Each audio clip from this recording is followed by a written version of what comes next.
Giuseppe Maria. Sono del 48, la mia età fisiologica è 48 anni, mi sento 48 anni. Io ho sempre 48 anni, anche fra 100. Questa azienda è presa da mio nonno che io non ho conosciuto.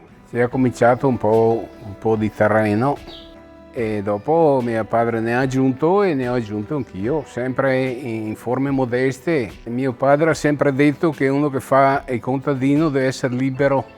Se non è libero è meglio che cambi lavoro, perché se ha troppa terra non è più libero, è schiavo della terra.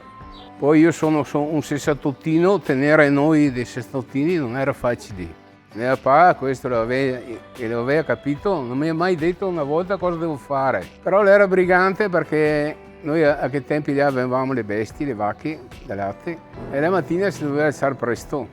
A me le ore più belle erano quelle della notte, le ore più belle del giorno era la notte.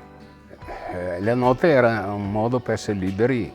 Non mi ha mai detto una volta sei venuto qua tardi, semplicemente andavo in casa alle 3 alle 4, alle 5 sveglia, poi la sera andavi a letto, perché tanto sono.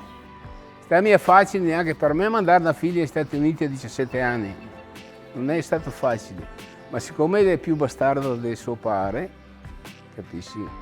E se la leghi con una catena e la spacca, non la tieni, allora devi lasciare andare. C'è un proverbio, no, c'è uno scritto di Zibran che dice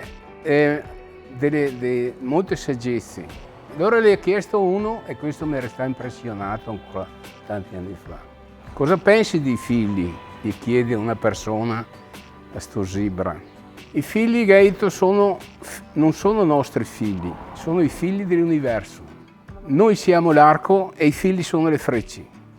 Tu genitore sei l'arco e il figlio le frecce. Più forza che ci metti a quell'arco lì e più lontani lo butti la freccia e più li vuoi bene.